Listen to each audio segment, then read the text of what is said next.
네, 전일제 정부는 비상경제대책회의를 통해서 항공, 중공업, 자동차 등 기간 산업을 보호하고 일자리를 지키기 위해 총 80조 원 이상을 추가로 투입한다고 발표를 했습니다. 코로나19 위기 극복을 위해 정부가 내놓은 대책과 지원 규모에 대해서 오늘 총정리를 해보겠습니다. 명지대학교 정치외교학과 신유월 교수 나와 계십니다. 교수님 안녕하세요. 네, 안녕하세요. 네, 일단은 먼저 전일 정부가 내놓은 40조 원 규모의 이 기간 산업 안정기금 조성 방안의 주요 골자 내용부터 정리를 해볼게요. 간단히 얘기한다면 네. 이제 일단 산업은행에 설치하고요. 그 산업은행에 설치하는데 그 돈이 필요하잖아요. 40조 원, 그죠? 네. 이 돈은 국가보증 기금 채권을 발행을 해서 일단은 충당을 하고 또 모자라면 민간 펀드하고 특수목적 기구 출자 등을 통해서 민간 자금도 유치해서 조성을 한다. 아까도 말씀드렸지만 산업은행에 설치를 하는 거고요. 지원 대상은 항공, 해운, 조선, 자동차, 일반기계, 전력통신 7개입니다. 그리고 이게 지금 상태 계획으로는 5년 동안 유지하는 그런 기금이고요. 그리고 이제 이게 IMF 때 하고 그 금융위기 때요.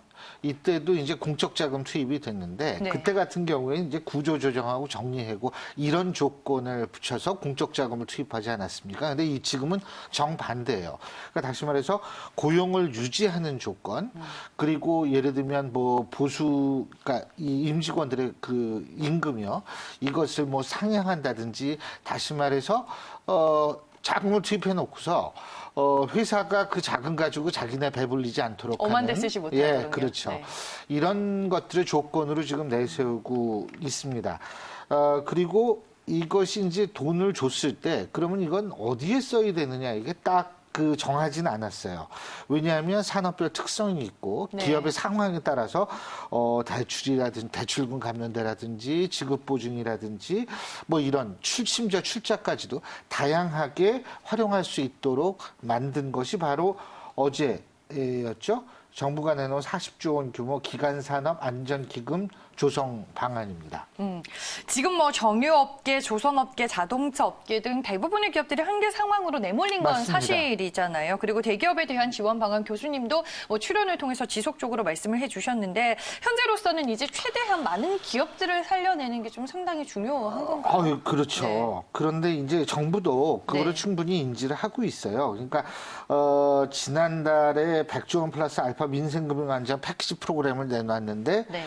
실제로 이거 가지고 기업 유동성 문제를 해결하기에는 충분하지 않다라고 생각을 했기 때문에 그리고 이제 특히 회사채라든지 단기자금 시장의 불안이 아직도 지속이 되고 있고 이래서 이제 이걸 내놨는데 근데 이제 정유업계는 굉장히 좀 불만이 많습니다. 자기네가 빠졌거든요.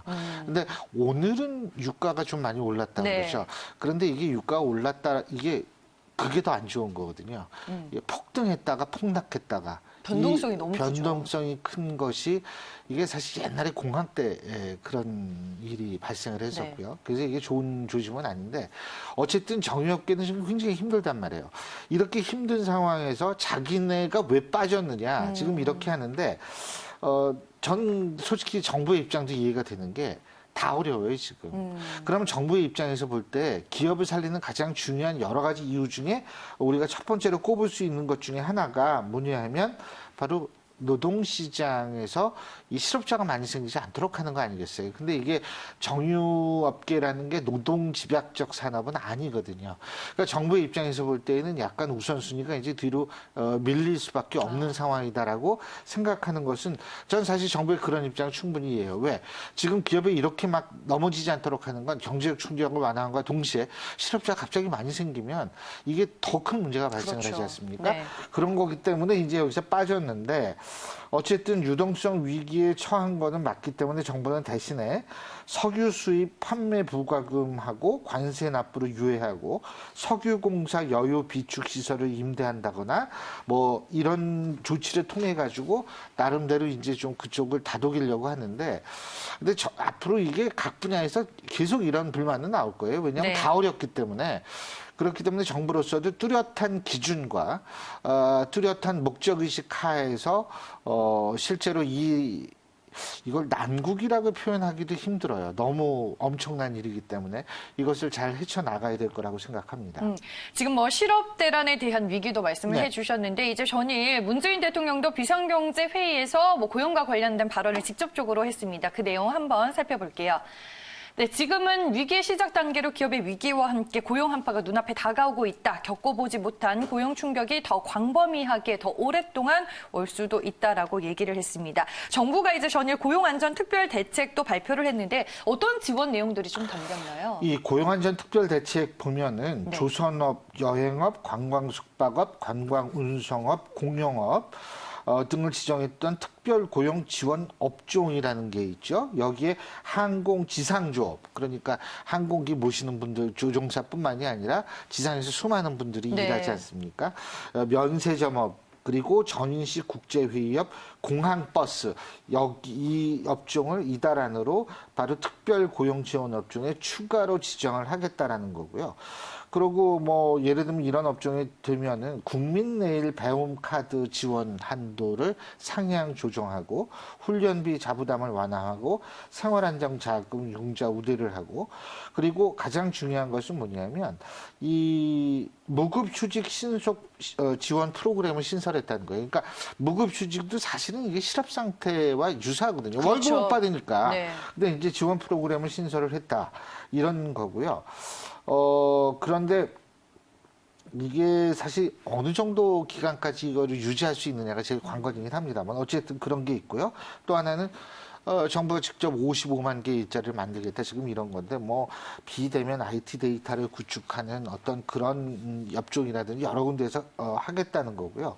그리고 이제 또 하나 중요한 것은 우리가 특수고용 노동자라고 그러지 않습니까? 예를 들면은 그 뭐 과거에 이 학습지 교사분, 선생님들이라든지 이런 네. 분들 지금 전혀 일을 못하고 계시죠. 그렇죠. 영세 네. 자영업자, 프리랜서, 휴직자 이런 분들한테 코로나19 긴급 고용 안정 지원금이 주어진다. 네. 뭐 이런 얘기고요. 하여간 이런 것이 대충 내용입니다. 예. 그러면은 이제 역대 일자리 규모 중에 가장 큰 규모가 발표되기는 했는데 과연 이번 대책으로 실업 대란을 진화할 수 있을지가 중요할 것 같아요. 어느 정도의 효과가 있을지. 진화를 정부도 지금 진화를 목표로 하는 것은 아닐 것 같아요. 충격을 최소화하는 것을 목표로 할 것 같아요. 그래서 이게 만약에 평시에 나온 대책이라면 여기에 대해서 우리 또 직업상 항상 비판하는 거 아닙니까? 엄청난 뭐 비판을 할 수가 있겠지만 네. 지금 워낙 상황이 엄중하기 때문에 그리고 정부의 고민이 어떤지 충분히 이해를 할 수 있기 때문에 제가 볼 때에는 이러한 것들이 완벽하진 않지만 최소한도 정부가 굉장히 고민하고 노력하고 있구나라는 생각은 갖게 됩니다. 하지만은 이제 그럼에도 불구하고 몇 가지 좀 문제점은 분명히 있죠. 실업자와 별반 차이가 없는 분들이 굉장히 많습니다. 이분들 중에서도 지금 이 바뀐 고용안전특별대책에 이 포함이 안 돼 있는 분들이 아직 있거든요. 네. 그러니까 이분들에 대해서 조금 더 관심을 많이 가져야 한다라는 그런 보완이 필요하다라는 것하고요. 그래서 장기적으로는 고용보험을 좀 확대하는 법안이 필요하고, 그리고 55만 개 일자리 제가 말씀을 드렸는데 이게 사실 단기 일자리거든요. 그러니까요. 좀 6개월짜리의 네, 일회성 네. 일자리다 이런 지적도 그런데 있더라고요. 지금 단기 일자리라도 만들 수밖에 없는 것이 정부의 고민이에요. 네. 지금 일자리 그러니까 이제 장기적으로 본다면 기업을 자꾸 기업에 대한 지원을 해서 안정적인 일자리 그리고 현재의 고용을 계속 유지시키는 방향으로 나가야 하는데 지금 워낙 이게 갑자기 터져버리니까 네. 이게 갑자기 생겨난 실업자도 분명히 관리를 해야겠죠. 알겠습니다. 저희가 이제 뭐 고용대책과 함께 기간산업안정기금 조성 방안에 대한 주요 골자 내용들도 모두 살펴봤는데 전일 이제 문재인 대통령이 포스트 코로나 시대 이제 한국판 뉴딜 정책이 필요하다라고 강조하기도 했습니다. 전일 비상경제 회의를 통해서 나온 발언 내용 한번 정리를 해볼게요. 관계부처는 대규모 국가 프로젝트로서 이른바 한국판 뉴딜을 추진할 기획단을 신속히 준비해주기 바랍니다라고 얘기를 했습니다. 즉 대규모 국가 사업을 이제 추진해서 얻을 수 있는 효과는 우리가 또 어떻게 봐야 될까요? 그건 뭐 당연히 필요하죠. 근데 네. 이제 우리가 뉴딜 정책 하면은 먼저 이게 사실 이 소비를 진작시키는데 분명히 효과가 있어요. 근데 이제 뉴딜 말고 일반 우리 이 시청자분들이나 이런 분들이 약간 생소하게 들릴 수 있는 정책이 또 하나 있는데 혹시 슈먼 플랜이라고 들어보셨어요?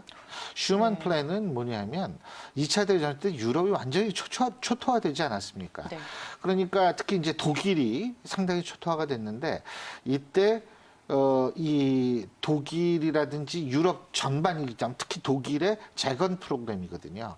이 슈먼 플랜을 제가 지금 얘기하는 것이 뉴딜 정책 같은 경우에는 이 소비 쪽에 주로 치중을 많이 하는데 슈먼 플랜은 생산과 소비를 다 이거를 다시 창출한다라는 그런 의미가 있었어요. 그렇기 네. 때문에 제가 이게 개인적인 생각입니다만 실제로 지금 왜 그러냐 하면 위기가 소비 쪽에만 있는 것이 아니고 생산 쪽에도 지금 많이 있잖아요. 그렇죠. 양쪽으로 네. 이게 가 있는 거기 때문에 지금 슈먼 플랜. 근데 뭐 근본적인 건 똑같아요. 돈을 많이 쏟아붓는다. 하지만 중요한 것은 뭐냐면 뉴딜이나 이런 거는 외부에서부터 이제 지원을 받는 건데 지금 우리는 우리 스스로 이거 돈을 낸다라는 그렇죠. 이 차이가 굉장히 큰 거죠. 그렇기 때문에 더욱더 굉장히 조심스러울 수밖에 없는 상황이다 이렇게 생각이 드는데요. 그래서 이제 조심스럽게 어떻게 해야 되느냐. 이게 경제활동 자체가 힘들어지면은 그리고 이게 계속 코로나 위기가 상당 기간 지속이 될 거예요. 이렇게 되면은 실제적으로 세부적으로 계획을 굉장히 잘 짜야 된다는 겁니다. 그러니까 미국 정부도 지금 무제한적으로 돈을 푼다고 얘기를 했지만 살라미 전술이라고 그러잖아요. 살라미. 네. 주로 좀 있으면 이제 유럽에서 아침에 먹는 그런데 살라미처럼 잘게 썰어가지고 한다는. 미국도 지금 그런 식의 지원을 하고 있거든요. 그래서 그런 식으로 쪼개서 지원을 하되 단 신속하게 지원을 해야 된다는 겁니다.